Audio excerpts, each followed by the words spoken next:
basali nzambe seko na chef de l'État et bapesi fait vert pour un dialogue inclusif de koyeba keno yango ne sali keno bango nini kozala te donc marche ezali te ezalaki prévu mpona lelo le 22 mais de toute façon baprojete yango mpona le 15 août soki par exemple bamoni pole te na kati ya makambo selo batexte onga na tangi oyo ya bango ya opposition ekutaki déjà peuple na bango bato na bango babandaki déjà makambo na bango ya kose préparer mpona koyeba ndenge nini bango bakokita na terrain tobanda déjà na Pacifique. Comment avez-vous accueilli cette rencontre, cette décision, ces faits verts donnés par les chefs de l'État du dialogue inclusif désormais et décision qui semaine passée, décision on a Oyambiango, Ndengenini, fait vert ou yapesi à dialogue inclusif, tous les Congolais, bafan de place moko, bafan de la mesa, bandega kusula makamboka, batubazonga na rai. Vous avez le micro, vous avez 7 minutes. Merci beaucoup, Ndeko Samuel. Je veux vous dire que cette décision du chef de l'État nous réjouit beaucoup parce que, et ici je peux dire qu'on peut parler de bien ou de mal de Vital Kamerhe, mais c'est quelqu'un qui a toujours vu juste. Il voit ce qui est juste, il voit ce qui peut nous amener à une paix durable. Mais avant cela, nangina tuna Vital Kamerhe zapi. Avant que Vital Kamerhe zapi. Parce que na uti bango babi que non comme exilé. Da comment si comme exilé azapi ça ça Kamerhe azana oyebi que base na ye izaka na site Kivu, ezana Bukavu. Ndesika bavotaye. Mais neti Bukavu eza na maboko ya Banguna nde Kamerhe akenda na France pour na soin parce que Mikolo Kamerhe azayobela. Ah oui bon donc contrôle sanitaire quoi. Akenda ko ça la contrôle sanitaire pour profiter vacances na bana comprendre na bana naye parce que Kamerhe akenda baza déjà na vacances parlementaires donc tisikoyo parlement ezo siéger assemblée ezo siéger parce que baza na vacances parlementaires. Mais Akenda qui avant na bazo siéger Akenda après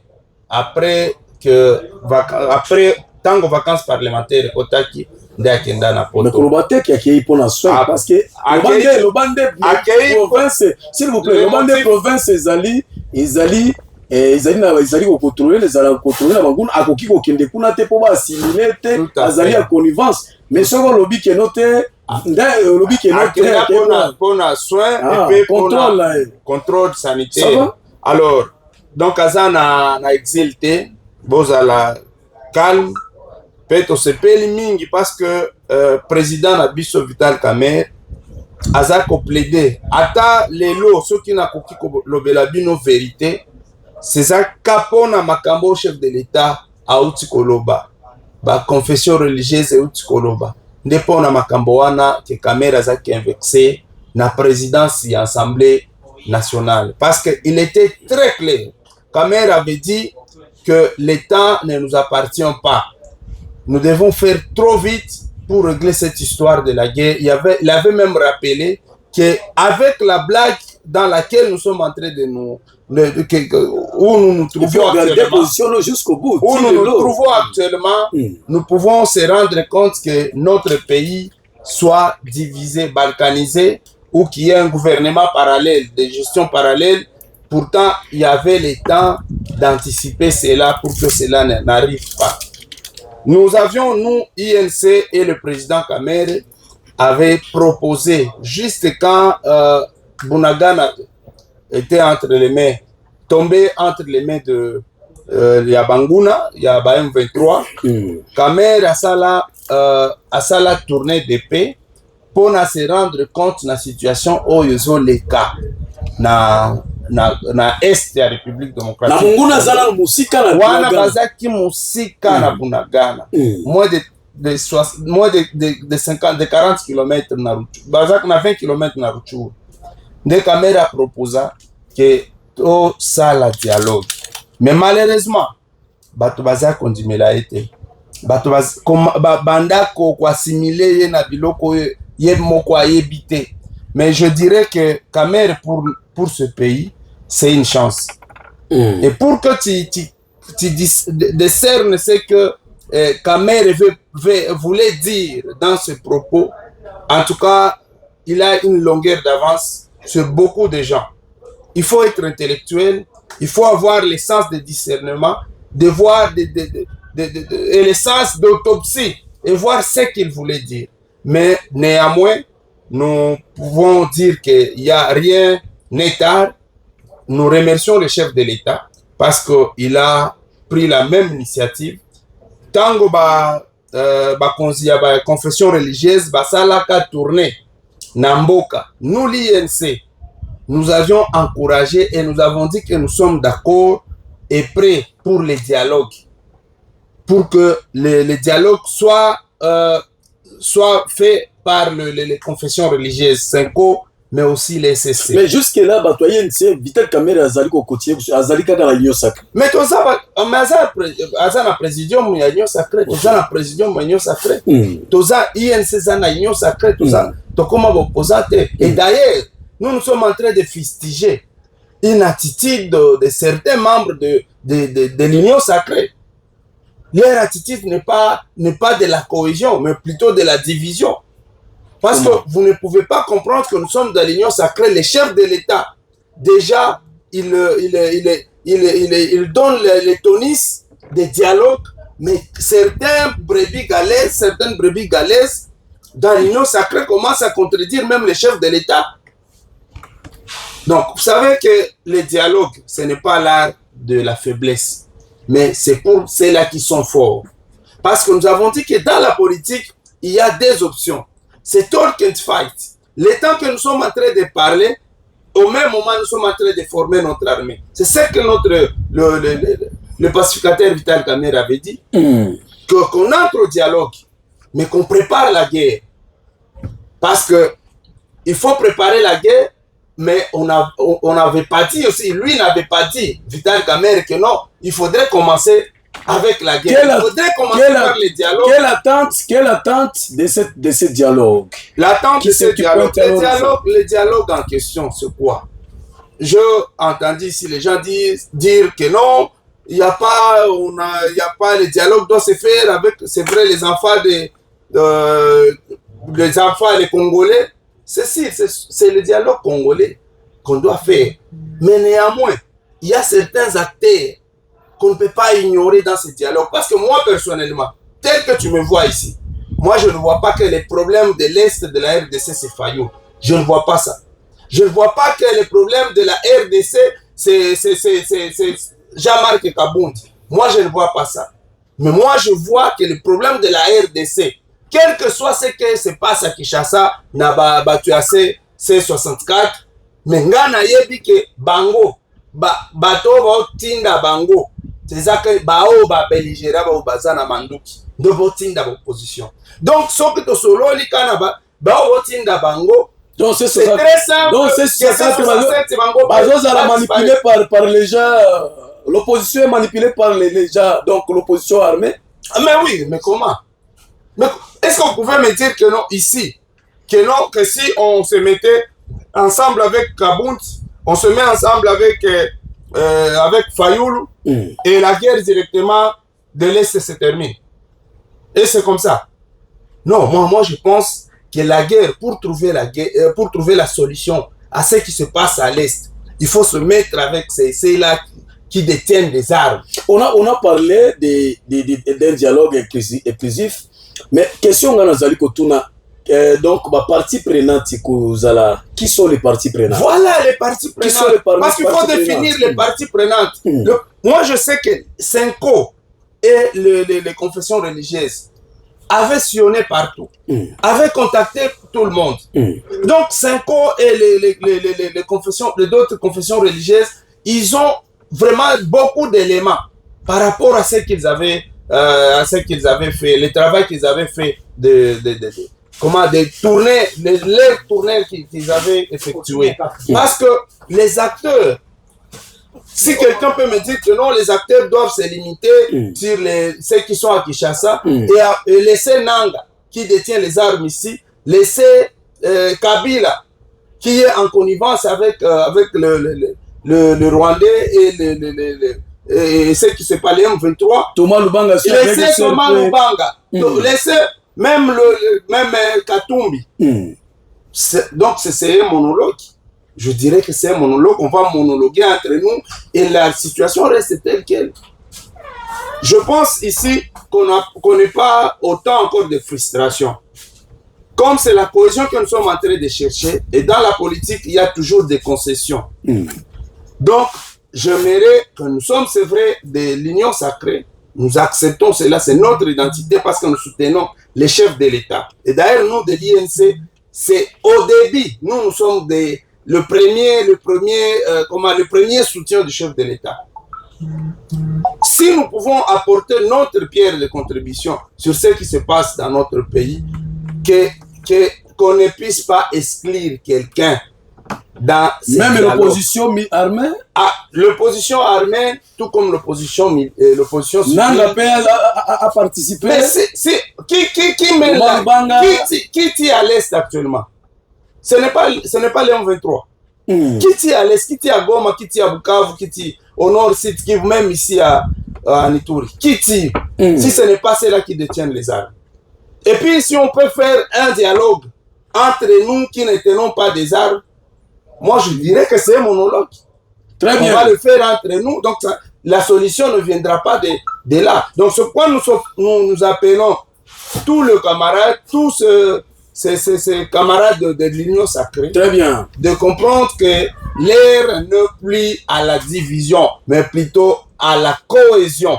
Et que celui qui parle de la cohésion, il dit qu'il y a des concessions. Donc, on ne peut pas appeler quelqu'un et lui imposer. Non. C'est entre les gens qui s'échangent. Je parle, je donne mon idée, et toi, tu donnes ton idée. Et on prend maintenant l'idée qui est conforme à ce que très bien. Nous sommes en train de chercher. Il y a monsieur Anyakundi, il a dit que non azanga na matanga zalobe zo komelanga ba mona ngai. Bon, je vais voir ceux qui n'ont pas ta, ceux qui n'ont pas opportunité à kukuma kuna. Donc lycée Loteni, comment avez-vous accueilli donc le feu vert donné par le chef de l'État dans incessamment et que vous allez organiser, et comment avez-vous accueilli d'abord ça? Merci beaucoup, ndeko journaliste na maloba opesinga na ngai na meka ko sunga baninga msusu oyo peut-être baye baraté ko ça la politique. Lorsqu'on t'invite na micro, là je m'adresse droitement à ndeko na biso bienvenue. Et lorsque ça oye na micro, faut oye ba oye ko sala nini. Oye pe koloba nini. Oyo tango batu bakoyoka yo bakotika na leçon nini oyo lobaki. Wana ozolobe la bienvenue de l'ensemble. Nazolobe la bienvenue comme individu parce qu'ensemble les tout réseau existait. Très bien. Aïe, bon, je te dis de l'ensemble, mais on a douté dans cette appartenance parce que na Ituri opposition de la raté. Voilà pourquoi je m'adresse à bienvenue comme opposition de la raté na Ituri. Exact. Lui n'est pas opposant. Je dis partout où vous nous écoutez dans le monde. Opposition Ituri gotia bino il n'y a pas l'opposition politique. Et vous les leaders de l'opposition où vous êtes à Kinshasa, sachez que dans la province de l'Ituri, vous n'êtes pas représenté. Mais ils ont pas très vous allez voir cette vidéo sur YouTube. Sachez qu'en Ituri, il n'existe pas l'opposition. Il n'y a que des individus qui ont besoin de se retrouver. Je me limite là. Allez-y. Moi, ma qualité d'un avocat, un haut responsable de l'IDPS, non seulement de l'IDPS, mais un haut représentant de l'Union sacrée en Ituri, n'avons pas l'opposition en Zalata, n'avons pas la politique en Zalata. Si vous n'avez pas sa point de vue, ou c'est normal, ou n'avez édifié dans bateau. Alors, lorsqu'on nous parle de l'opposition politique, est-ce qu'en Ituri il y a l'opposition politique? Plusieurs fois, il y a des manifestations qui se passent à Kinshasa. Est-ce qu'en Ituri, vous avez déjà vu une manifestation politique de l'opposition? Mais reporter, journaliste. Tozanayo depuis 2000, 19. Donc bango bazela kaka Kinshasa. Biso IDPS tozo pouvoir. Ti lelo. Sala ba. Est-ce que otikala komona manifestation opposition na Ituri? Bazala ba militate? Na tuni yo est-ce que yo za mopanzi ngono? Est-ce que koza même na archive moko oyo opposition politique na Ituri basala manifestation? Oza nango? Ouais, ko contre bino parti. Est-ce que oza nango? Naza ngote. OK. Je suis sincère. OK. Oh basali manifestation monate. C'est pour vous dire que il n'y a jamais eu de l'opposition en Ituri. Néanmoins, il y a un parti au pouvoir qui existe en Ituri, qui était à l'opposition. Et c'est parti au pouvoir qui avait chassé même Bamanis. Tout le monde, il y a des vidéos. Moi, il y a quand même l'époque de Bamanis. Tout bêtement, on a battu INC. Bien que Bango Bakoka gaste Baki, mais biso to kota na piki wana bakanga biso. Parce que tout méchant nango. Mais Bango pas dans l'opposition. Alors, je peux pas m'attarder dans ça parce que na risqué que donc Bango basala ka père na binote na province. Non, en fait, il faut pas ça la père. So bazali bazate. Le problème c'est ça. Pour que ça la père, il faudrait qu'il y ait d'abord une opposition au sein de son père. Mais il y a des individus qui sont en quête de leur survie. Batu oyo bazo se pointer pour baluka quand même vie bayokana. C'est comme ça, vous avez vu l'autre là qui était à l'SID, il a transformé, il est maintenant tout ça. Une parenthèse, je clôture. Les journalistes, par rapport à l'analyse Oyo, Nazo Sala Sikoyo, je crois que nous devons bien lire les signes des temps et voir devant nous avons quel genre de président de la République. Chaque fois on a un micro, débat Oyo Bani Lango Lelote. Na yebi sabatu, quand on est président de la République autour. Dialogue, ce n'est pas et bon et petit sanitaire. Na famille non ce dialogue est là. Problème est là la tête. Mais meilleure manière de résoudre le problème c'est le dialogue. Et d'ailleurs, à droit international, la relation internationale, dialogue, et ça parmi la résolution pacifique des différends. C'est normal. Et maintenant, le problème, c'est il faut savoir analyser les dialogues avec Q. Et c'est là où vous m'avez parlé des termes inclusivité. Et c'est là où je vais expliquer parce qu'il faut être scientifique pour faire comprendre tout sens et un mot. Inclusivité, oui. C'est par là, c'est par là qu'on doit commencer. Voilà. Oui. Et dialogue inclusif. Au féminin, inclusive. Oui. Et Golobani.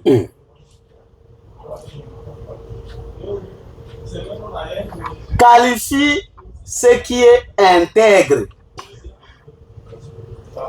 Ce qui est inclusif, ce qui est intègre. Ce qui est intègre, ça veut dire quoi? Ce qui est sa discrimination. Maintenant, l'intégrité aussi, c'est quoi? Les appels pour moto, un homme intègre. C'est-à-dire un homme qui a une personnalité. Qui a une makambuya maboko neza busotote. Nous autres, on a une salité mingite. Na sens ya salité ya sukola ndo tout mais na sens ya akota mabete. Voilà. Vous allez comprendre. Alors, lorsque le chef de l'État, en tant que garant de bon fonctionnement de la République, alors ce n'est pas un problème. Le dialogue, ce n'est pas interdit. Mais avec qui? Avec les personnes intègres. C'est-à-dire avec Batu Oyo, Bazo. Je crois que la vidéo est pour les avec Batu Oyo, va contribuer pour le malheur et va Congolais. Parce que les lots, Nazo, les Kanako, féliciter d'abord le prélat catholique. Pour la première fois, Nayoki Bango va condamner Rwanda. Na discours pour la première fois, Nayoki. Pour la première fois. Naza catholique, j'ai toujours dit ça, je suis un fervent, d'ailleurs j'ai des responsabilités à l'église. Ah oui, je sais. bah condamner les Rwandais. C'est ce que nous on attendait même comme chrétiens catholiques. Parce que ceux qui souffrent aujourd'hui, dans Nord Kivu, dans Sud Kivu, ce sont les chrétiens catholiques et les autres. Mais ils ont reconnu ça, je suis très content de ça. Bah condamner Rwanda, après Bango va kende na Rwanda. Voilà. Le fait qu'il va reconnaître que le pays est en train d'être agressé par le Rwanda, c'est déjà une bonne chose. C'est une partie occupée. Oui, c'est une bonne chose déjà. Et aussi aujourd'hui, lorsque nous commençons déjà à entrer à faire, à proposer même ce qui doit être fait, ce n'est pas encore fait. Attention, parce que le prélat, on dit, Monseigneur Stéchole Ambongo, cardinal, alors bien, nous sommes contents parce que le chef de l'État a endimé dialogue, qui n'a jamais aussi refusé. Sauf qu'il y a refusé le dialogue, n'a pas tout intégrité. Et alors bien que c'est le chef de l'État intégrité par exemple intégrité par exemple Nanga. Vous savez combien de têtes que Nanga a sacrifié au nord Kivu, au sud Kivu. Les lots vont vivre difficilement dans nord Kivu, sud Kivu à cause de Nanga. Et si aujourd'hui on disait bon, on doit faire le dialogue avec Nanga et Kabila qui sont petits à course, il y a Kagame. Est-ce qu'on aura résolu les problèmes? Pourquoi? Et vous ne méritez pas même 3 ou 4 jours. Kagame y est quoi ça le point de presse. Alors, vouloir chercher à faire disparaître les M23, c'est vouloir chercher à faire disparaître les Rwandais. Et il est prêt. Vous imaginez quelqu'un comme ça qui est en train de travailler pour soutenir le Rwanda, un dialogue inclusif, pour participer. Il parle pour les Congolais ou pour les Rwandais. Il faut faire les analyses concrètes, disons. Et voilà pourquoi, ici, nous aussi, nous sommes contents. Quelle attente population cause la nini attente par rapport au dialogue oyo? Population barozela que makambo ekokene nango normal parce que dialogue ekosalema entre Congolais. Pourquoi? Baoyo nyonso bao se sentir lésé comme bao bazana maboko musotote, bao bazana intègre bien sûr. Bao sentir que bazana point de vue, o ba ko pesa pour na bonne marche ya gouvernement ou ya république, ba ko participer. Sa point de vue na bango. Maître lycée tokoti lelo na dossier dialogue inclusif, bien sûr. Chef de l'État où tu peux ça fait qu'en est-il avec le changement de constitution, la démarche du changement de constitution? Les journalistes, moi je pense que nous devons faire les choses normalement. Parce que Togo doit des questions au même moment. Là nous sommes sur le dialogue et la question sur le changement ou la modification de la constitution c'est une autre question. Vous mettez qui sera débattu après le dialogue. Vous comprenez? Non. Mais ça, comment ça? Ça, je vous dis. Écoutez, c'est une démarche. Écoutez, c'est une démarche. Mais aussi, écoutez, problème est aboué. Jusque-là, loko moko ba longoli ou ba bakisi ezate. Nyonso ezoloba malelo ezali ezalaka déjà, ezali déjà préparé sur la table. Que ça soit le changement à la constitution ou la modification, ezali sur la table. Que ça soit le dialogue inclusif, c'est sur la table. Donc on est mollo, pas à pas. On commence par le dialogue, on va chuter par le changement. Pourquoi à ce moment toujours, si on est comique et non dialogue? Non, mais écoutez, le problème est ceci. Il faut chercher à savoir. Parfois aussi, nous les humains, nous sommes pressés. La Bible dit, chaque chose est à son temps. Certaines opinions disent que non, vous avez eu des pressions. On a eu la pression venant de qui? De qui? Moi, je pense que non. On n'a pas eu la pression. Sauf que les choses s'arrangent d'une manière responsable. Quel danger voyez-vous soki lelo dialogue esalemi Jean-Pierre Dami Kabila, Joseph Kabila, c'est président, Nanga et les autres va participer à un dialogue. Quel danger voyez-vous? Mais c'est les journalistes pour Nanga, Kabila, Bissimwa et tous ceux qui se sont donné le luxe de Samakila et Congolais. Ceux qui participer à un dialogue. Mais, n'habitez pourquoi ils vont participer à un dialogue? Parce que Nanga, Kabila et sa suite, et leur suite, baza juste pour accomplir mission ya Kagame. Très bien. Et Kagame a lobby bien. Chercher à anéantir le M23, c'est chercher à anéantir le Rwanda. Maintenant, les gens qui sont en train d'accompagner les Rwandais pour anéantir la RDC, dialoguer avec eux. Je ne vois pas. Néanmoins, l'agenda, il y a dialogue, na yonanga to yebite. Alors, toi, tu es là, Ngonga, je te reviens. Tu reçois agenda, je te reviens. Tu débattre sur cette question. Monsieur, bienvenue. Monsieur, bienvenue de l'Assemblée pour la République. Mais je suis déçu. Journaliste.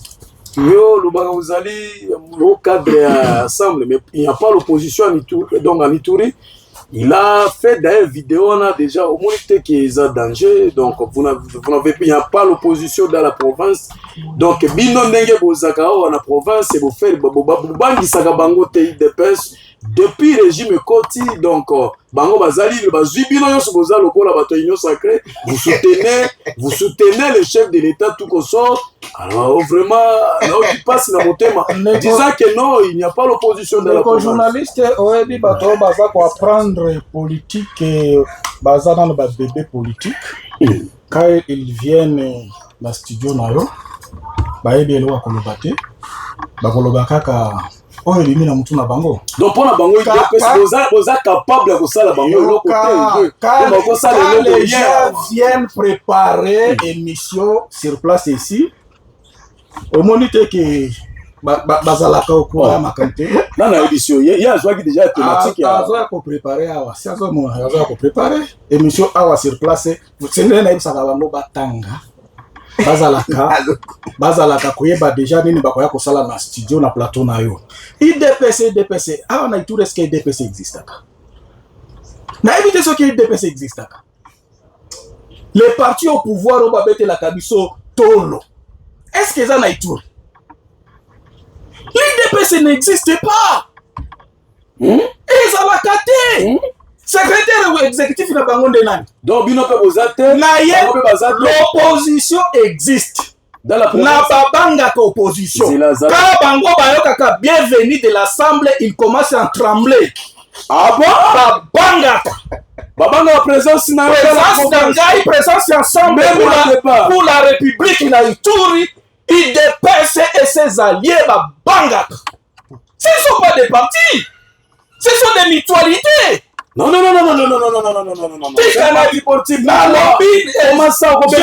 sont des mutualités. IDP, c'est ça, mutualité, ça parti pour. Non, tu peux prouver. Oh, Ndekonangai, Nayebisio.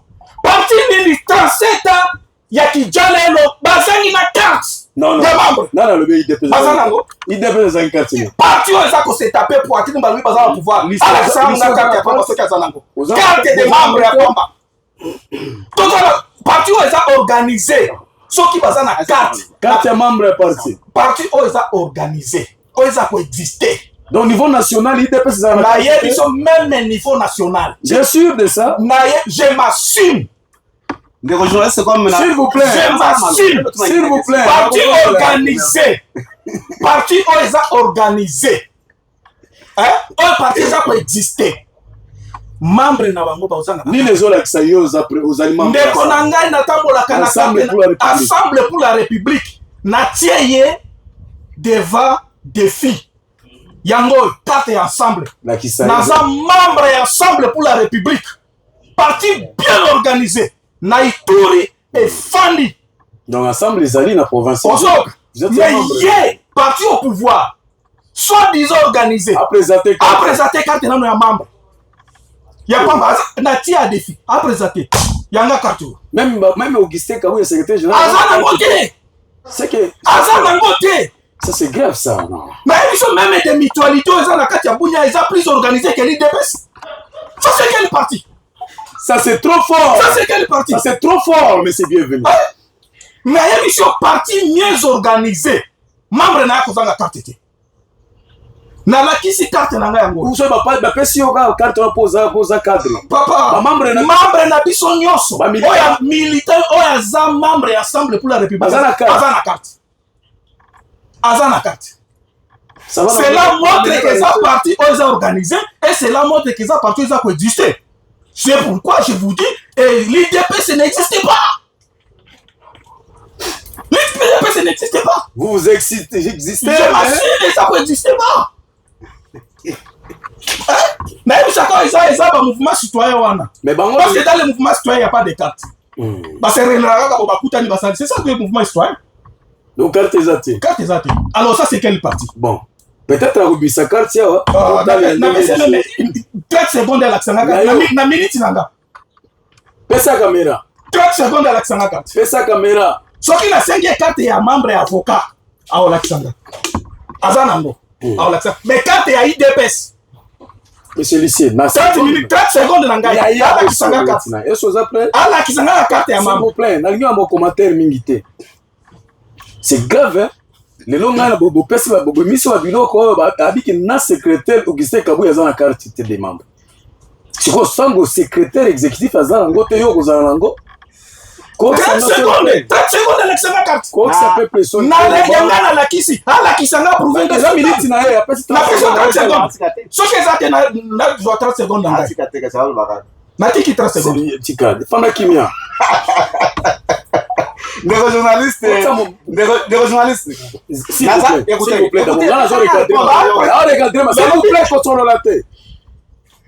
Zala sincère. Yo le baga chrétien, loin d'être politique, yo za chrétien. IDPS c'est la carte. Tout soit yo za token musika te yo za la carte. IDPS to za la carte. Ngana na carte. Carte des membres. Carte des membres IDPS na nango. Mais écoutez, ngana na carte des membres.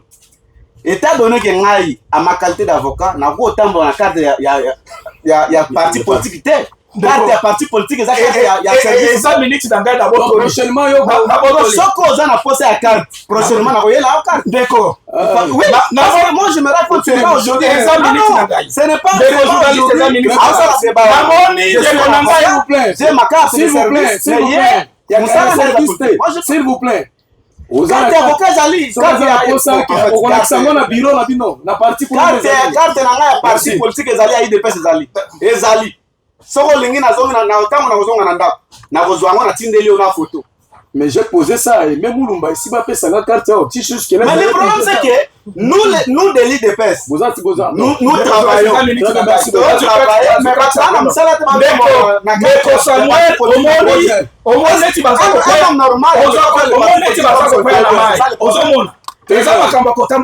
merci beaucoup. Non, nasi sina no ministre ngate. Naza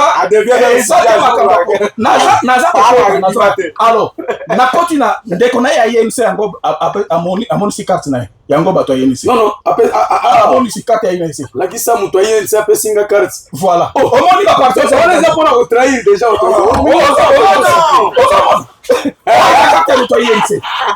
voilà.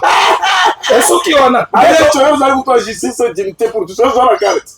Votre gars, voilà. Tu peux ça. Voilà. Yo la carte. Voilà. C'est amour. Mo. Siko ngai pe fona. On no trouver ndeko journaliste tika na ngai yango. S'il vous plaît, so senga ngai na kopesa. Je suis journaliste. Na carte journaliste politique tout koto nazana bioko. Les journalistes na côté la dialogue. Oui, le dialogue. To senga ki dialogue. To senga dialogue depuis bien longtemps. Président Nabiso Moïse Katumbi a senga dialogue. Batu oyo bazala comprendre que bazala ko traiter Moïse Katumbi aza Rwandais aza côté ba agresseur mais bato bamona o bazana vision bamona comme sika tango ba bisi babi to négocier to ça la dialogue bazala ko croire ti lelo ba changer narratif tozali koyoka tokodialoge te tokosala nini te balekaki awa na baplateau na yo soki ozongisi bason ezali bawanga bafinga basango awa senkoi ambongo shole banyokwama baindividu bafingafinga bango ozoyoka lelo oyo basali lisusu recours epa basango senko na biso bato ya 164 basali recours non si babengi senko mpona dialogue bango nde babengi senko dialogue esalema inclusif inclusif otunisaki inclusif inclusif etango wabi inclusif eza koya mutu nyonso ouais, c'est ça. Alors je l'informe déjà, je crois peut-être semaine oyo parce que bayaka awa bayebaka eloko te naza koyebiso semaine oyo ntango susu abe shole ambongo bakozwa baavion na bango bakokita Goma bakokilanda Kabila soki aza wapi na bakolanda Moïse Katumbi na Bruxelles. Consultation. Je te forme. Ce que vous avez l'information, je te la donne. Et ça y a pas. Alors, biso tolobini. Marché oyo ezalaki to azoloba mi to annuler yango pour. S'il vous plaît, c'est ce bango azo ça cause. Donc c'est la Senko qui est donc le médiateur dans cette histoire. C'est pourquoi to pesi nini to repousser marche jusqu'au 15 août. Total la volonté à président. Pour la série déjà marche qui déjà ignoré lelo. Parce que basango babengi après consultation na bango na président de la République, basango babengi C64. 24 heures après. Babengi C64 bakeko solo na bango balobi pona ko apaiser situation. Faut botala makambo neti président ndimi dialogue. Botala nanu ndenge boko asseoir makambo ya marche. C'est pourquoi C64 a décidé qu'on reportait jusqu'à 15 août. Batala volonté, il y a parti au pouvoir. Batala volonté. Natolingi président a ordonnance. Est-ce que le dialogue est à Kolobaka Mounoko? Bon, a ordonnance, a signé ordonnance et a convoqué dialogue. C'est ça. Et ça parmi ma condition C64 c'est Basango. A ordonnance a signé à convoquer dialogue officiellement. Parce que jusqu'à preuve du contraire, tous autres gens ont officieusement. Mais les gens qui n'ont pas de cause en partie prenante, entre autres, opposition armée. Ndeko journaliste. Banani bakoza la partie prenante na dialogue. Banani. Tango parti au pouvoir, bazako kende ko négocier na Doha na Suisse. Partout, tout ailleurs là, bazo négocier na banane. M23 te. Bazalaki na Doha, ezalaki banane. Ezalaki Moïse Katumbi, ezalaki na Doha, bakena négocier na Moïse Katumbi. Eza dialogue te. Oh, bazo sala kuna ezalaki. Eza dialogue te. Banane basimbi mandoki. Eza M23 te. Bazalaki na Doha, bauti kala mingi ate na Suisse. Eza banane. Si ça va tomber sur Manduki. Mais pourquoi ne pas maintenant les appeler Baya? Parce qu'on a place pour les Congolais, on a bango. Ils sont nyonso tofanda na table moko. Tolobela na vérité. Par exemple, la partie prenante, yo zoni komone ko za banani participation. Ndeko ezali majorité bango wa union sacrée. Parce que na biso kala mingi te na pesi 3 mois. Union sacrée ko panzana. Oh. Bamana. Dialogue et panza bango. Toza enregistrer émission. Bazo ke ndeko. Na yebiso 3 mois ya pamba union sacrée ko panzana. Bazo lo balikolo ni. Na dialogue ko zala likolo ni. To lobby convocation ba président signé officiellement ordonnance. Total ba terme ba côté na carte ordonnance wana. O ba ko ya dialogue. O ba ko lobela na dialogue. Mais ce qui le loyo Nanga ndenge azali ko sala opposition armée et ezana ba mususu bo bazali ko sala opposition armée ceux qui bango ba participer na dialogue na Kabila Joseph Kabila. Quel danger voyez-vous dans ce dialogue? Est-ce que on peut espérer que journaliste na kaniso tout ça qui question na ndeko nanga ya INC afandi pembeni ha? Avec ça que ça l'AFCN V3 ça Kabila dialogue ne ça donc Donc le problème c'est Kabila. S'il vous plaît, le problème c'est Kabila. Problème politique à l'intérieur il y a les gens qui ont décidé dans manière na bango baké ko soit ba arme ya ko boma bande ko na bango. Alors il faut qu'on voit maintenant façon nini auto ko fanda allez-y biso nyoso na bango na table moko poto yeba nini etinda kibino bosi ba arme. Pourquoi vous avez tué vos compatriotes? Donc les Congolais entre eux. Voilà. Il faut tout faire la place moko. Tout le bel la vérité. Et voir comment maintenant ton père ça sous Kagame et réseau que si nous le Congolais nous sommes unis, Kagame a causé la affaibli.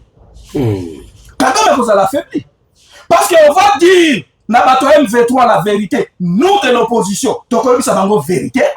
Tokoyebi sa bato union sacrée vérité. Très bien. Alors ce qui concerne la réconciliation, tout ça la réconciliation et Moutako Bimanason, c'est le Rwanda. Et là, nous allons, après le dialogue, nous allons exiger départ na bango immédiat. Oh! Soyez au comment si vous baby samaka.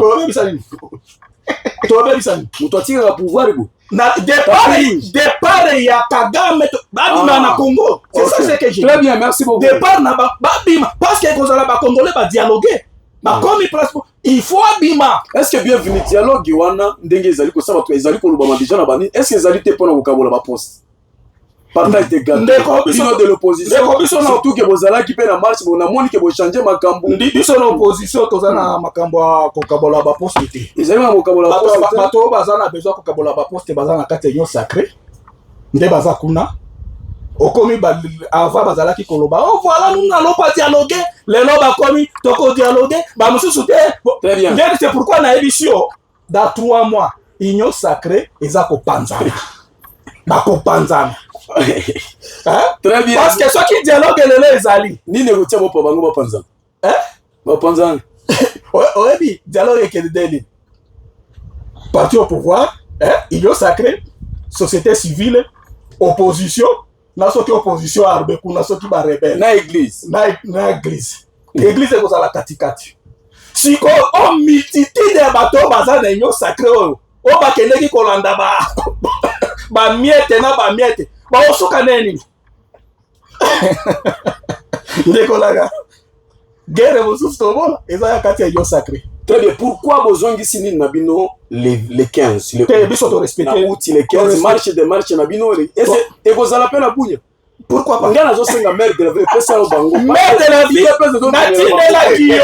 Ngai ndi mera bango te fona mona na solo. Ngai ndeko natindela kiyo document. Oh biso to kotisa. Na mairie na réponse au mairie à pesa kibiso. Très bien. Je connais natindela kiyo. Très bien. On a je vais lire ça prochainement. Alors nato ça va la levende. Totinda mususu pona date ya lelo. Ozoka. Ni tete bakozi balobaki bozela nanu tozana noko mais na mona kite ba nini ba mobilisation ça ndenge na mona la kin o mona na chango o mona penza ba tu stratégie bango baza na stratégie bino boza mingi biso pe toza na stratégie na biso na botala toza na stratégie na biso ya mécanisation. Très bien. Ozoka Kinshasa eza na stratégie. Est-ce que botie les 15 wana pona botie yango ozongi si les 15 uti wana eza pona piège soki dialogue eza te boko laser boko sala nini tolingi bato ya pouvoir balakisa boko sala nini soki dialogue comité les 15 to tie ultimatum na biso le 15 août. OK tokozela ba autorité na biso ba pesa biso nini kozala soit le 15 soit après le 15. Ce dialogue est limité pour ça la nini. Qu'est-ce que vous allez faire le 15? Nous allons attendre des décisions. On va lobby opposition ça c'est. Papa. Nazali on a lobby opposition ezali anitouler za ko na lobby ba parti au pouvoir wana ndeza kana cho caméra. Ngana za na sonanga pesa l'opposition na ta basala. Na mona parce que d'après on dit mais la bango te. Alobi afundi derrière bango opposition ezate. Ngaza posa la mona ba pesa bango na mona ambiance politique dans la province. Mais qui m'a beaucoup. Anacho baby. Comment avez-vous accueilli? On accueilli yango ndenge nini? journaliste. Merci mingi na kopesa nga parole Sami. Na profiter kopesa mutu moko sumbo TV na nga Max Lisana. On a benga ke coup marteau. Je crois qu'il y a Zolanda Bicho. Alors là l'écoute de l'émission. Oh, on a passé un peu mbote. Oui, on a passé. Oh, ko résoudre ba conflit. Bato ba loba me ya continuer kaka na musala. Vraiment eloko na kolingana loba. Na landi lycée na landi ndeko nanga eloko na kobisa no lycée nga na comprendre que IDPS et aussi ça bato maele moni ti ko koma na ngamo na répéter ngai ba masala ngai belé bazana IDPS et belé banda Kinshasa Kisangani Bunya ba lycée baza ebele mais eloko na comprendre eloko na moment moko population ko comprendre que bato bazana maele bazana ki sérieux IDPS ici bango maele et puis ba komi moins sérieux. Comment ça? Au moins le tableau micro ba pas enregistrer ba côté kuna. Bato bayoka. Ouais. Mon kaka wa betala bien de qu'on a biso. Je le salue à passage à ça. Kimi IDPS a komi lelo na soki nini républicaine kuna. FBC azao défendre penza ye moko. Ata 4 personnes liboso le moko afandi ko la. Bango ba tenir compte que IDPS bazo défendre. Ole bakisela bango mayele et comme ça bango sérieux et aussi ça mayele na bango na ki sérieuxité na bango bakomi moins sérieux. Pour na lobi boy, je m'assume eloko na zoloba. Na lobi boy ndeko ngai. Avant na kota na makambo ya changement de ya nini makambo ya dialogue. Na kolba polele oyebi position na nga par rapport à makambo. Banda liboso tozo ebisa na plateau na yo awa. Tozo ebisa ke IDPS union sacrée ba dialoguer na bango. Pour toza na position force c'était à bouter monguna dehors tozo mona. Ba dialoguer mokonzi ya Bisimwa. Bisimwa alobaki yango mukena azo profondir yango. Kamere alobi yango na parlement oyo e faillite même apport de appel de poste na ye. Appel de poste na ye pona yango. Alobaki na parlement le temps ne joue pas à notre faveur. Wana Bukavu kwena mte bato bazana kavumu nge kweya alobi non vous voyez que apesi même bachema mais IDPS viva bandimela ki ete makelele na parlement moko nango ngume limaki na parlement ngume alobi non alisa les signes d'état le cas ne joue pas à notre faveur. A expliqué lolenge mboka kabala ki 4 parlement équateur ya wapi lolenge barenda ki mboka bandimela ki ete ba faire partie Ozolanda biso awa tobanda koloba javia wa batundu afandi ya tolobi ke sa dialogue toko continuer ko perdre tout mais na ko répéter le susu awa na plateau IDPS ko wanga na dialogue même okonzi la bango sopaka bango même au dialogue au président Ndimi eza na consentement IDPS te somo la na audio yondo tia wa président de la République président Zolobani secrétaire permanent a dit c'est que maloba na yete. Mais on est où là? Nous sommes dans quel pays?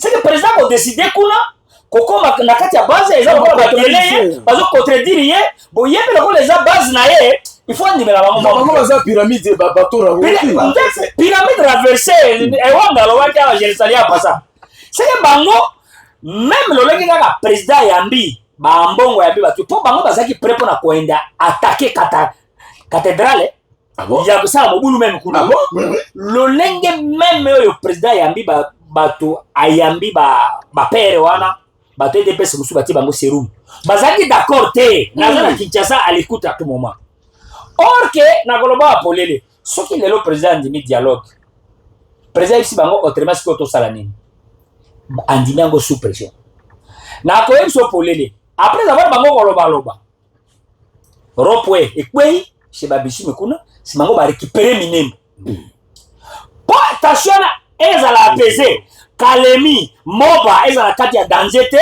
nini il a fallu que le président a recourir na banani na basango bazala père na biso ba finaki bango lobby na répéta que yo atakaki nga wana micro lobby père spirituel na yo père spirituel yo zo nazo kende na ibisi sarangage ki anecho bébé zanga mulindwa siko koneke position ngo na place nango bambata basali makelele cour constitutionnelle des Arabes quoi soka et stopper et lobby pas question de référendum ba publier la pour le référendum exact et cause à la et puis match ici ba lycée ba kosola ka pour la changement de position les autres te ba oui cour Cour constitutionnelle ya bango bon baza na 9 membres. Vu pression internationale, nationale basango koto population. Batali babite boroyo eko kwesa bato makile tangaso na weza ba stopper yango. Bazongisa yango. IDPS n'était pas d'accord toujours na Kinshasa. Bazaki d'accord te, mais na minute oyo débat changement de position est clos. L'élection est là. Mais na yebi bango union sacrée bakozwa po bakobeta biso remise de prix de ça le président Atra na président sortant.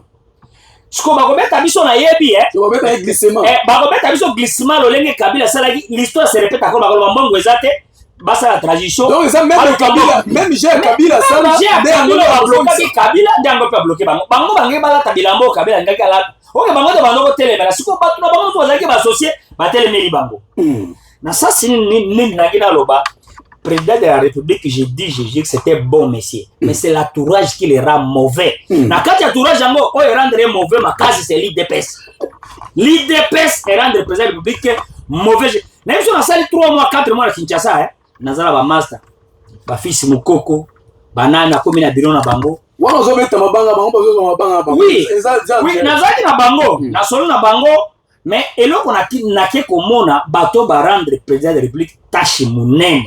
Eza bato mibale ya yambo eza na famille neyo babengi yango IDPS simsimango famille biologique na ye oyo bakadi osha jour wana mulumba wangani ya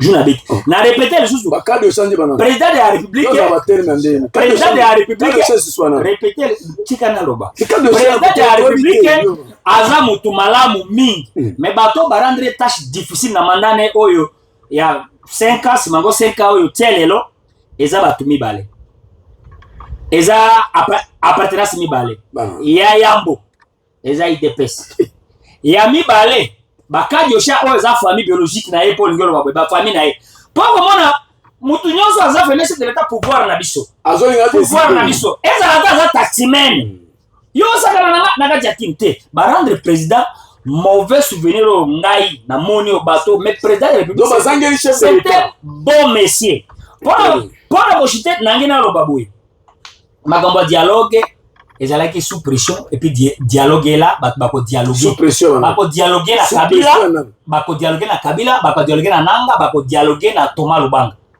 pour nani na lobi pour essayer bandaki bien na lobaki yango likolo na doa ba dialoguer na bango na Suisse ba dialoguer na bango na Washington devant Trump ba dialogue c'est que au moins ba sangwana ba benga ba jésuite babalukaki et puis dialogue na biso et kozala biso ba congolais kaka te il faut un facilitateur pour yoso na mwasi na lycée babundi na mwasi na ye bozobela na bana ndako te boso la kati na bino ne simba kite bakozwa mpaya mobo ya munene oyo ya kozala église au milieu de village oyo azala kati ya conflit na bino te bo ba pasteur pe bazana ba obédience déjà na douter na ba pasteur mingi bazana ba obédience politique déjà bakozwa surtout ba les pré l'état ya mokili l'état ya mokili bazozwa na benyo communauté internationale ou bien union africaine bakozwa mutu moko yo quand même oyo aza sage oyo akozala kola arbitre c'est que l'histoire se répète lolenge tokendaki na San City tokendaki na Zambie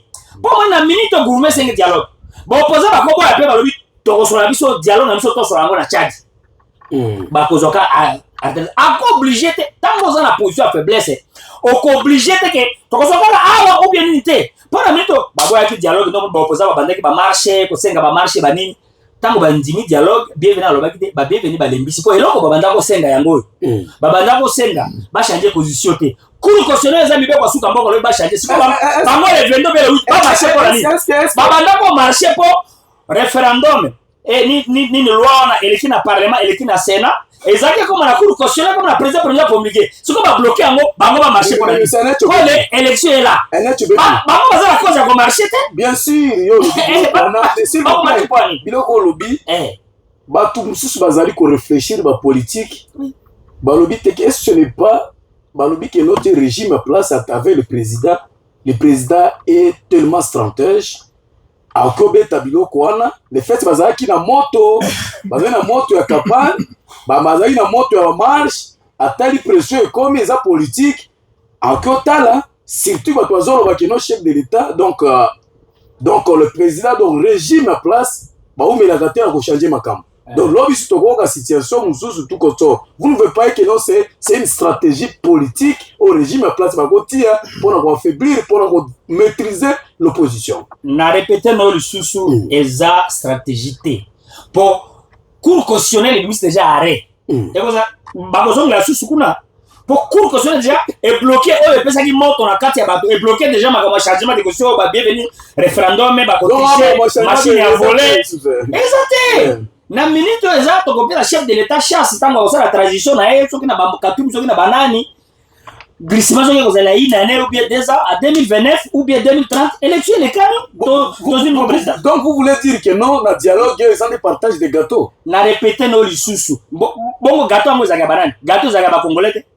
Parce que ba ko fonda ko ba ko partager gâteau. Moi je zaka l'opposition tout monde les là ministre de l'économie azolo ba lisusu. Kuna ba ko partager gâteau. Donc oromona bananga ba ministre de défense balubanga ba ministre de défense ngana na émission na lobanga nanga kaka. Si na répéter que nos opposition nanga na zo garder. Est-ce que ba changer constitution benga soko tie ba audio na biso luki yango balaya. Les alliés, je vais commencer. Si na loba. Même yo ko veka nanga. O sali songi songo zaka na pasteur nanga tango ya wa répéter alobino constitution ba nini ba nini biso no e sanangage ke lui mais za pasteur nanga na boy.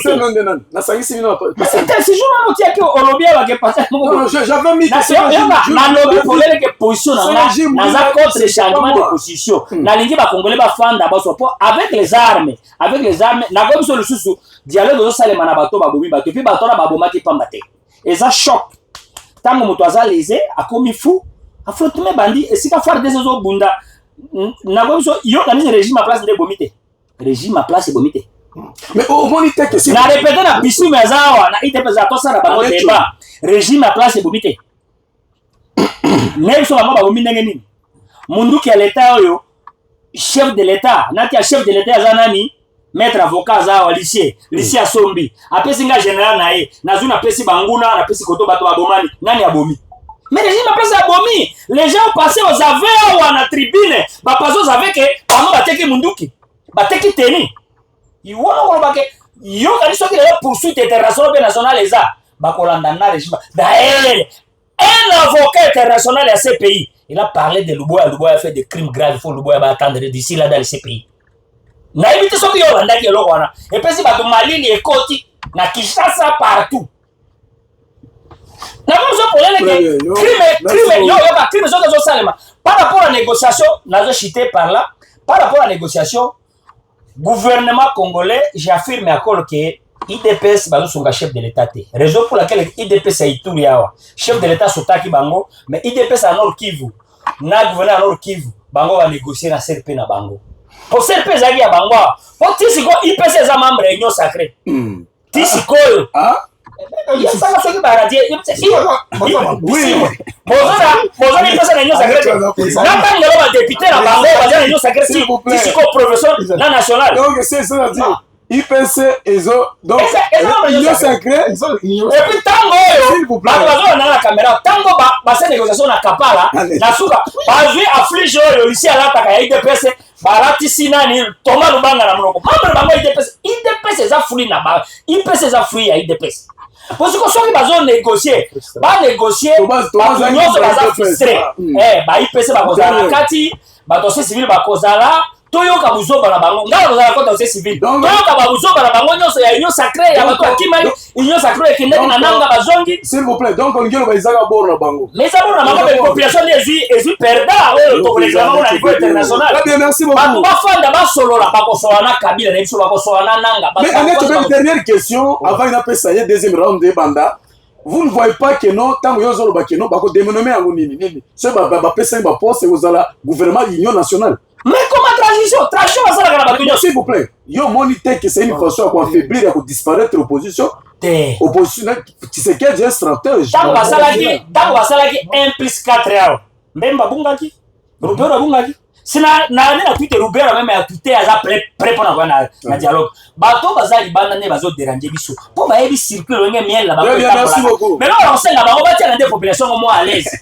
Bah on a gagné pour ba close à part la population. C'est tout ce que moi je demande. Pesa la caméra. Très bien. Toko tira des natanga un message si mangola pesa. ni tete biso na micro to beti ba communication ti batu babengi na Kinshasa ba diaspora ba komi ko menacenga ko benga tuko toro bazo menacer fils Ituri bo fandi kimia pona ko banga politique eza ko banga te ezali ko tia mutu bakata so ya mode politique fo beloko exil ezali ko kimi somboka ba ko bo mayo otambola liwa ndenge biso totambola to yeba gaisa wa nzambe ga ko ya la politique te tika zanga commerce ezala politicien moko banda ko leka alobi ke non ya zo banga ba ko kala bi tika politique monsieur comme commerçant il y a certains politiciens ba ko zona ba commerçant a mérité te ko ça la politique. Voilà. Ce qui est vrai, c'est pour la première fois en RDC qu'on ait un parti au pouvoir qui ne pèse pas sur l'étendue nationale. Juste dans toutes les émissions, bienvenue, demande M. Lissier de présenter la carte de l'IDPS, chose non faite. Yo pesa carte ta peuple zomona Nanga est déjà dans le dialogue depuis bien avant à Doha. IPC n'a jamais quitté l'union sacrée.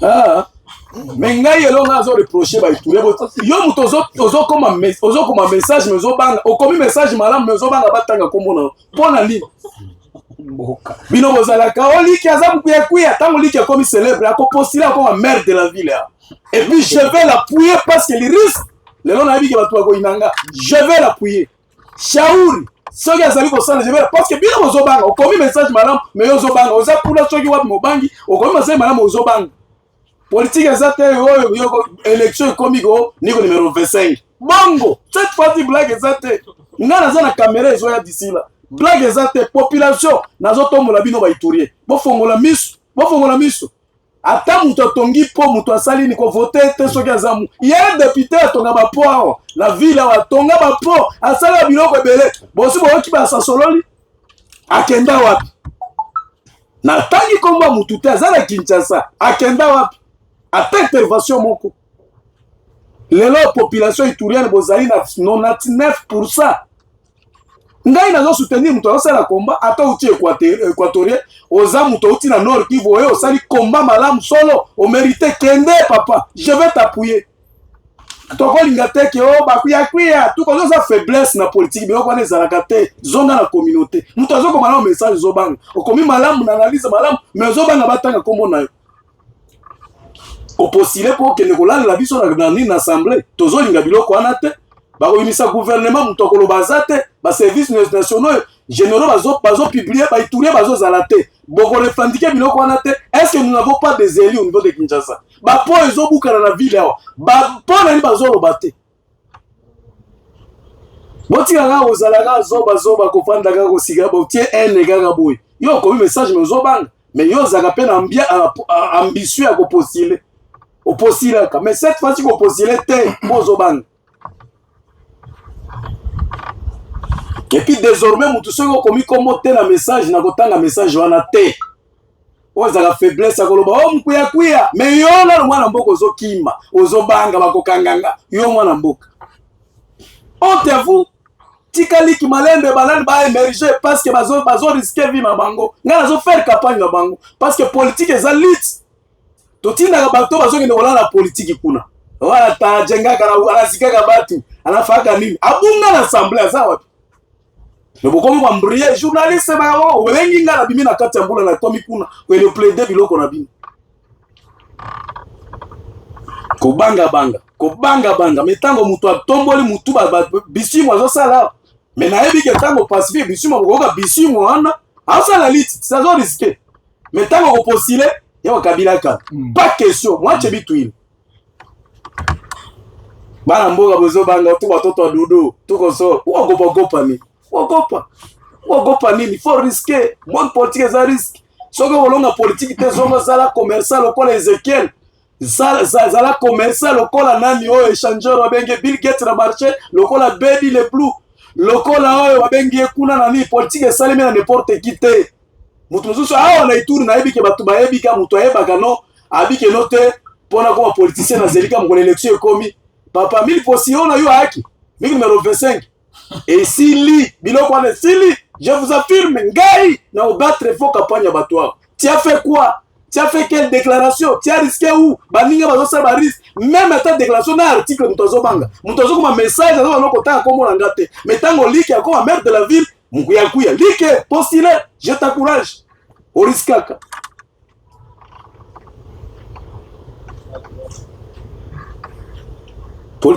politique poste bapesaka te emeritaka wana ecopana na franga ntango apostile ofuti ya monnaie de singe. Bonjour Samuel, yebisa anecho azalaka pe na réserve po IDPS abomaka batu ya vérité tolingi apostile pour prochaine élection baraka kouta telega yo lobi boy wana eza voix na voter na bandi ko bato bayosala liti point faiblesse ko Kabila kan. L'huissier a dit devant votre micro que IDPS baza na carte T, mais carte biométrique vigueur zuba buzipela. Donc carte biométrique, bana na carte biométrique.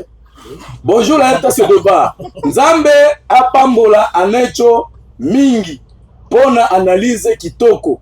Mutu ya IDPS akanga monoko ayebi eloko te. Mais tout la simaso tangi kombo te na kotanga message na ote. Yo kanisi politique eza cadeau. Okoma mutu eza cadeau, c'est ça olitete. Oto sala on soko ba jumu sunga na commis chargé de communication quelque part. Si j'ai fait l'effort. Ndekoloteni soki boboyi kosolola na Kabila na nanga toyebi bien bangonde baza problème. Bokosolola nini oyo bokokaki kosala yango liboso Elia depuis l'Ingeria nga lingaka yo wasimaka na peso mbote master na lingako po wasimaka tia kombo na yo c'est ça ni tourien il faut quoi simer biloko so il va poste ezali otomboli mutu s'il faut dire non c'est ça si to gangi ya lelo goudron bazako tia mabea lelo guti nuze nani moga baona komi ko sepela bango parce que na moni awa nga na kumisi bango lelo toza na posa bongo te toza na posa botala lelo kwa malamu bango kosa na ezala te moga baona lekia en ligne DGDA na moni wana déjà na moni ko bandi ko zo système oya guti yo sala kotia na lingi nde bongo na koloba muto koloba kape anecho akumisi awa esi ko peta gembongo ko peta mbongo te aéroport na moni botia système oh nde toza ko linga. Mais ceux qui vont changer, vont continuer na biloko wana. Ituyo koma na niveau ya kolobaka biloko pour les vérités mozo fa nango na motema. Simango élection comme numéro 26. Ah, on be gonde bebi sera bisumwa. Tika bisumwa ke no représenter Ituri. Po azoloba. Héritier bisu nani Pacifique bisumwa. Qu'est-ce que la population doit attendre par rapport na dialogue yo ezali ko salema?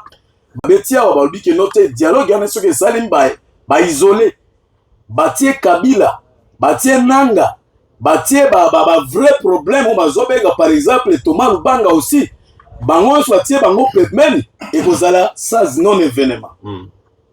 Qu'en pensez-vous? Je voulais d'abord dire à tous les membres de l'Union Sacrée parce que l'INC est membre de l'Union Sacrée. Nalingaki na lobela ba membre Union Sacrée to faciliter chef de l'État à réussir mandat na ye parce que ezomona na neti ba ennemi ya pouvoir ya lelo ezaka batu ya Union Sacrée parce que ba otia ba croc à jambe na ba décision o ya chef de l'État ozwa sikoyo pona dialogue to kanisi que avec dialogue où les enfants de la famille d'une même maison se mettent ensemble parce qu'on a toujours dit que le linge sale se lave en famille. Toza na intérêt ya ko soutenir chef de l'État, ya ko soutenir dialogue oyo chef de l'État a prononcé que ko salema un dialogue ezala inclusif sans ba parti comment sans exclusion. Ba exclure ba parti à mon côté. Parce que nous, c'est nous la population qui souffrons. avec tout ce qui se passe.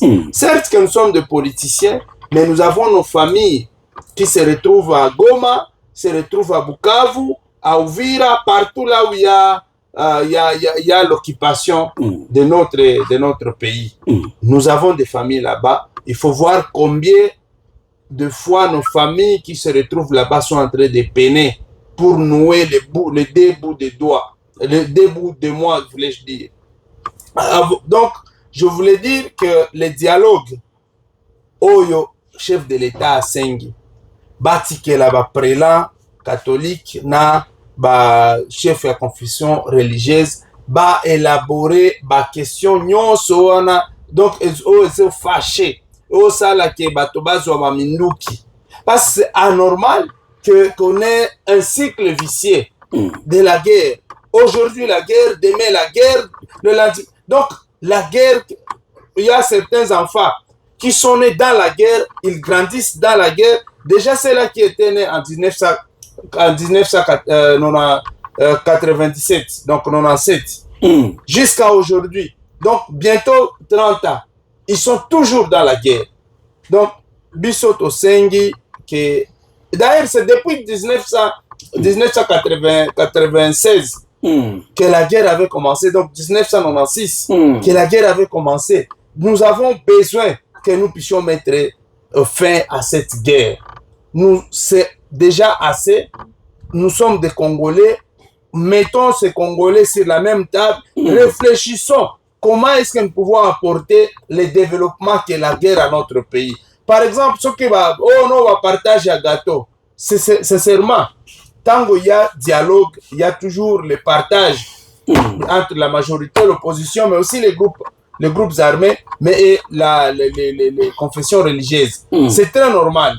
C'est très normal, mais jusqu'ici, le chef de l'État n'est pas allé loin de la vision qu'il avait, qui s'était assignée, de rendre ce pays un bon pays. Et pour que ce pays soit rendu un bon pays, nous, la population, parce qu'on ne peut pas rendre du Congo, l'Allemagne, d'Afrique, pendant qu'il y a la guerre, pendant qu'il y a les tueries, pendant qu'il y a des désordres par-ci, par-là. Donc, mettons-nous ensemble. Et c'est ce que mon président Vital Kamerhe avait dit, qu'on met ensemble ces protagonistes, tous, on s'assoit et on demande à chacun pourquoi tu as pris les armes, pourquoi tu as tué tes frères. Il va donner la motivation qui avait fait qu'ils puissent prendre les armes. Et après, on diagnostique, on prend maintenant ce qui est bon pour la population, pour la RDC, et ce qui est mauvais, on le rejette. Vous savez que les Rwandais et l'Ouganda, ils resteront toujours là-bas. Ce sont nos voisins. Au préalable, on peut aussi causer avec, parce que c'est eux qui facilitent. Aujourd'hui, Thomas Lubanga est où? C'est en Ouganda, non? Donc, c'est eux qui facilitent que la CRP existe. Mais ils ont la possibilité de l'arrêter là-bas. Mais pourquoi ils ne l'arrêtent pas? Donc, l'Ouganda aussi a une partie de ce qui se passe en RDC. Le Rwanda, même, vous avez entendu que Maître Lucien a même révélé ici qu'avant-hier ici, le président rwandais, Paul Kagame, a dit que non, on cherche à faire disparaître les Rwandais. Non, les M23, chercher à faire disparaître les M23, c'est chercher à faire disparaître le Rwanda. Ça veut dire que le Rwanda et les M23, c'est un. Donc le Rwanda qui est problème. C'est le Rwanda qui est problème. Mais malheureusement, quand notre président Vital Kamerhe avait proposé que la RDC, le Rwanda et l'Ouganda puissent se mettre ensemble et parler du M23, c'était logique. Est-ce que biso pe banani ba fils congolais tous a problème te au moins ils ont pas problème parce que nous sommes manipulés comme Rwanda. Est-ce que Rwanda comme bango moko boy ça utiliser les fils? Non, ce sont les Congolais, nous sommes des patins, nous sommes utilisés. Vous comprenez? Pour les intérêts. Vous ne pouvez pas me dire que Nanga peut prendre une décision donc une décision définitive pour le M23. Non, Nanga n'a même pas ce pouvoir. Nanga n'a même pas ce pouvoir. Nanga, c'est un pâté seulement. Quelqu'un qu'on utilise comme un papier mouchoir. Et demain, vous savez, tous nous savons quel est l'essor du papier mouchoir après l'utilisation. Donc, le grand problème, c'est vrai qu'on va parler entre nous les Congolais, qu'on se demande qu'est-ce qu'il y a comme problème, mais le grand problème reste les voisins, nos deux voisins là, l'Ouganda et le Rwanda. Ces deux voisins, c'est eux qui nous amènent toujours des infiltrations en RDC. Donc, si nous parvenons à résoudre cette question du Rwanda et de l'Ouganda, c'est facilement nous pouvons résoudre le problème du M23. Le président avait dit qu'il aimerait parler avec les chefs des patins que de parler avec les patins. Il avait d'une part raison. Et c'est ce que nous avions proposé depuis avant que Rutshuru, avant que Wanja ne tombe. Pensez-vous que ce dialogue inclusif peut amener encore la paix définitive? Je sais que nous avons l'expérience du dialogue dans ces pays. Si Sun City avait apporté quelque chose pour que les pays soient unifiés, je pense que le dialogue, s'il est inclusif et dirigé par des personnes qui sont neutres, nous allons commencer à respirer l'air de la paix. Population et s'attendre à la ligne de dialogue qui se pointe à l'horizon. Il y a des conditions. Si on laissait toute la manœuvre et la manette au chef de l'État, ça qui est des interférences, parce que le chef de l'État peut dire un mois aujourd'hui et sa famille politique, telle qu'a dit le co-débatteur Anecho, sa famille politique entrave les démarches du chef de l'État, ou même sa famille biologique entrave les démarches du chef de l'État. Très bien. Je pense que le chef de l'État doit tout faire pour rester indépendant, pour ne pas dépendre avec ses familles. Parce que ça ne peut pas soutenir, ça ne peut pas aider que la paix puisse revenir dans notre pays. Merci beaucoup. Nous en avons déjà marre. C'est l'ère de la paix. Quelle que soit la position de Nanga, comme quoi Nanga, il n'y a pas le dialogue, c'est pour les endormir. Merci beaucoup. Mais les dialogues, ils seront imposés et obligés de participer dans ce dialogue parce que c'est comme ça. Nous sommes dans un pays sérieux et nous sommes dans un monde sérieux. Nous besoin 5 minutes. Merci. Quel est beaucoup de journalistes? Il est vrai qu'on peut 5 minutes. Mais il y a presque tant. Non, il a perdu 5 minutes. Non, il a pris 5 minutes. 5 minutes. Il a pris 5 minutes. Non, 5 minutes. Allez-y. Quelle retenue? Merci beaucoup. N'a pas pu sauver parole, mais si vous avez monopole, n'a pas récupéré. Allez-y. L'ingandé matière est bima. Vous avez solo les blagues. Allez-y. De toutes les façons, micro est là. Allez-y, 5 minutes. Soyez dans mon vidéo, vous avez mis ça. Ok. Nalinga naïf ça ba ndeko balandio bazola na biso ke na habitude biso to kola nango to salelaka ba émotion te na micro to koli ba ebisa biso likambo so la likambo etali batu nyonso ko tia émotion te po ko bebisa au-delà ko bebisa ko tumba pe na mboka mobimba yo kanzo solo la bien mais ozo tumba mboka. À ma qualité d'avocat, à ma qualité d'un haut responsable de l'Union sacrée de l'IDPS, nous allons continuer au Lubango. Nous allons pas na charge na micro pour na sentiment, acharnement, na émotion, voilà pourquoi nous allons recadrer bienvenue.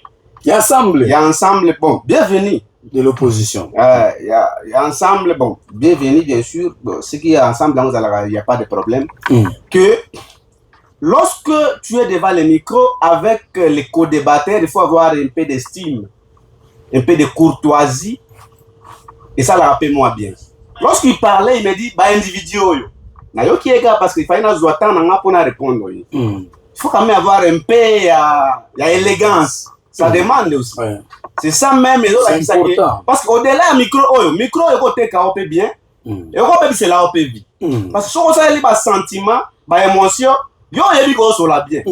Mais ba o ya mayele ya boanye bazola na biso bazoye baki o baza mutu anenge ni. Surtout que monsieur ezali na kati ya mituka na bureau bazoye ba biso ne to labo. Okolo ba na yo lobi na wanenge ya kecho bezolo solola wa wo ba ko yo kayo. Ba be bezo ba ki ya bien o lobi. Vous le reprochez de quoi? Manque d'élégance. Manque d'élégance na débat. Parce que tu peux dire même que mon co-débatteur qui est de mon côté, il n'a pas bien dit. Au lieu de individu, tu vois ce que ça donne. L'élégance oblige. C'est ça même le savoir. Mais voyez-vous pas que nous balangage à un débat et ça le fait qu'il a démoralisé débat. À mon niveau, d'abord que débat. Chaque jour je suis habitué, chaque jour je suis au prétoire pour les débats. Je sais les techniques qui ont déstabilisé mais voilà. 5 minutes.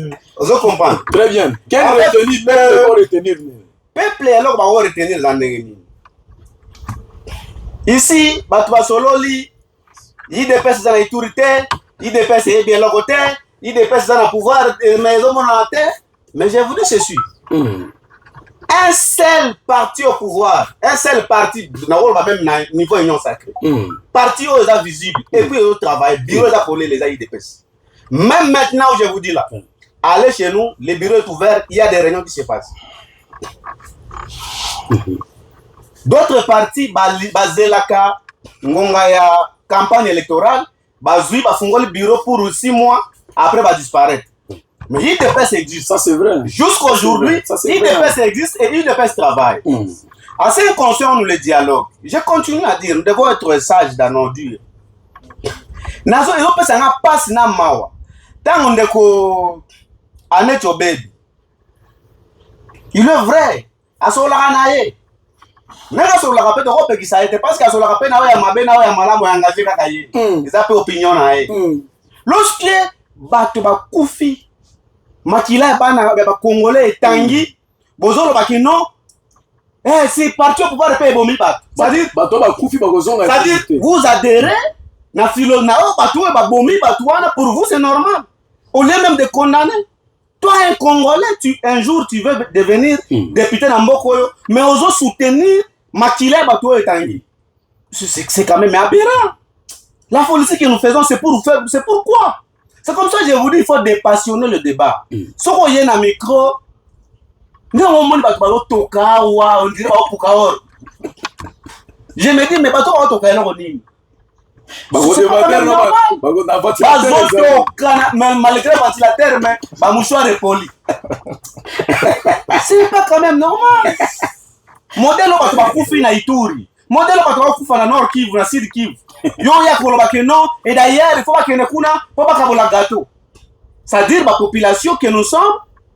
Donc ça on va sacrifier peuple pour les atteindre. Non. Et aujourd'hui ici j'ai écouté même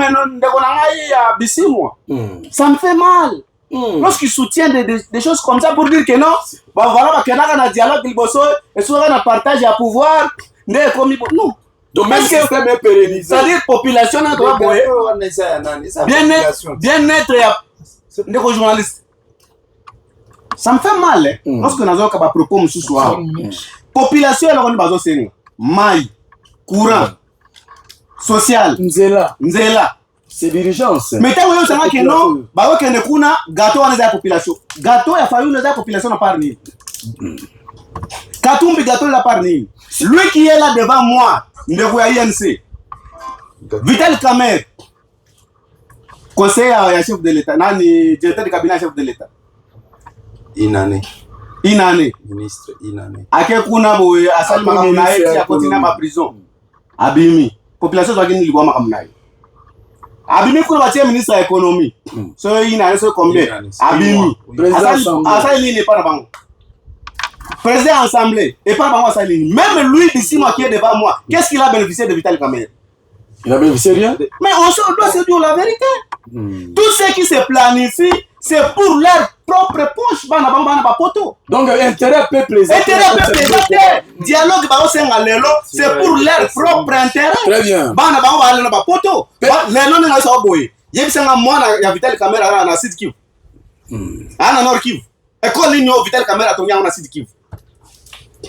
Mais c'est quand même, lorsqu'on parle, je vous dis, il faut dépassionner le débat parce que nous devons voir l'intérêt supérieur de la population. Dans tout ce que nous faisons, population, n'a dialogue autour de il faut se dire, pour nous, on pose la question, population, pas qu'on se retrouve dans l'île.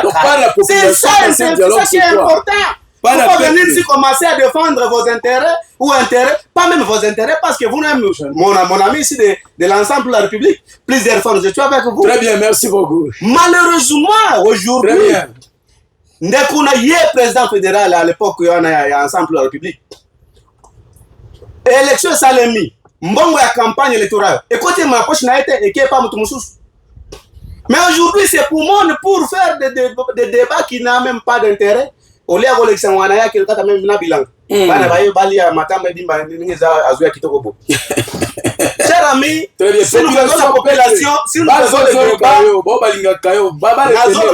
retenir boy. Parce que dialogue est la population iturienne en général et congolaise en particulier. Ah bon, disons, même dans ce sens-là.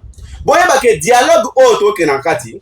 Objectif, il y a opposant et ça pour un positionnement na bango. Et ça pour un intérêt de la population. Merci beaucoup. Alors, tous à la prudent, tous à la toujours vigilant pour que tu continues à la charrette et à tout. Très bien, Bourrier. Nous devons travailler pour que l'émergence de la jeunesse congolaise puisse aller de l'avant. On s'est payé aux 8 minutes, hein? Oui, parce qu'il faut avoir le comme Malonga. Très bien, on s'est payé, hein? Au moins, il y a une partie pour. Ouais, non, il y a bien un mais sur l'effectif. Quelle retenue la population va retenir Nîmes parce que ça se pointe à l'horizon déjà, mais surtout que la Kolinga yo, on le peuple, dialogue inclusif et ce qui est salé, par na bango et kozalani. Intérêt na bango et bango va s'attendre nango et Nîmes. Et puis, premièrement, avant qu'on réponde, lobela biso que non, est-ce que Moïse Katumbi est prêt à koya na katia dialogue na pays? Allez-y. Merci de vos journalistes na bandi na question na suka. Moïse Katumbi bana osenga dialogue eza le boté. Depuis bitumbo ebanda. Aïssa batu ba fanda place moko basa la dialogue ba yokana. Ba yoka été. Alors Moïse Katumbi soki dialogue esalemi akoya na biso opposition na C64 tolobi dialogue ekosalema na RDCT, il faut dialogue et salema soit na Angola, soit na Togo, parce que nous tenons soit à la libre. Si vous bâtissez Moïse Katumbi Koyate, d'accord. Na République. Na émission dialogue et salema na pays étranger. Selon vos informations. Na émission dialogue et salema na pays. Très bien. Admettons. Yango ana. Il faut basa la na pays moko za naître parce que et permettre mutu nyoso aya. Tolobi eza dialogue inclusif. Yango wana.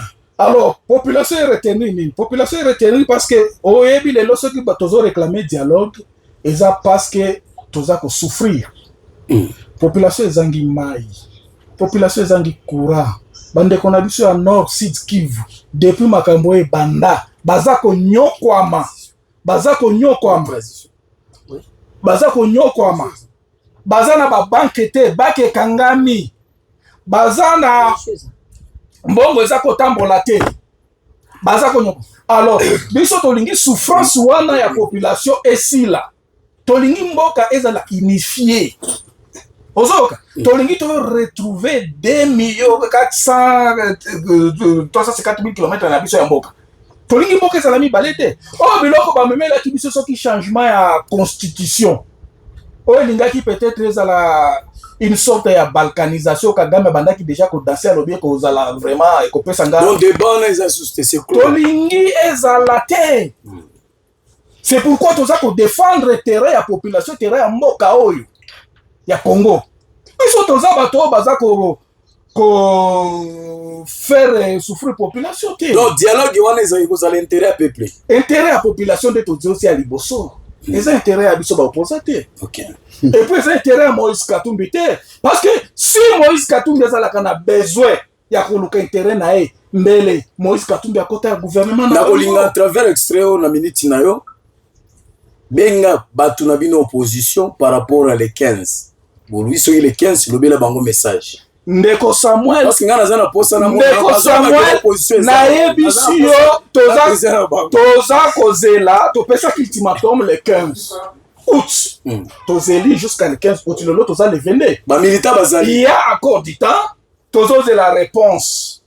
Il y a pouvoir ba pesa biso ceux qui ba kosala ba kozwa ordonnance ba convoquer dialogue soki bakosala description ya mboka oyo parce que tolingi il y a ba prisonnier politique il faut balakisa biso volonté babanda ko libérer ba prisonnier politique il y a les Shadari les Obeminaku les Kamizelo les Nataele ba opposants politiques ningi baza arrêté pour le dialogue faut déjà commencer à kolakisa volonté à libérer bango bazala libanda Kamizolo ndio mtu aza maîtrisable oui il faut balakisa volonté babima déjà na prison tozana bande kona biso ba iturien o bazana ba prison il faut kolakisa déjà une volonté babimisa bango ba libérer parce que ezala dialogue inclusif. Bienvenue, est-ce que vous participez na dialogue ndeko nakoki kopesa réponse te parce que dialogue le moment venu. Très bien.